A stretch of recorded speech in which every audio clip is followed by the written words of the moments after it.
Hi అండి. Welcome to my channel. Kartika మాసంలో పౌర్ణమి రోజు ఎంతో విశిష్టత అండి. ఆ రోజు అమ్మవారిని అయ్యవారిని అందంగా అలంకరించి పట్టు వస్త్రాలతో మంచిగా పూలదండలతో అలంకరించి ఒక పల్లకిలో పెడతారండి. ఆ పల్లకిని కూడా ఎంతో అందంగా అలంకరిస్తారు పూలతోటి. చూడండి మీరు కూడానా ఎంత బాగా అలంకరించారో పూలతోటి.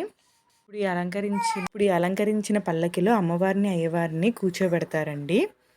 రోజు అసలు శివాలయంకి వెళ్తే చాలా అంటే చాలా అండి. ఇగోండి లింగము, శివలింగానికి కూడా నీట్గా పంచికట్టి ఎంత అందంగా అలంకరించారు.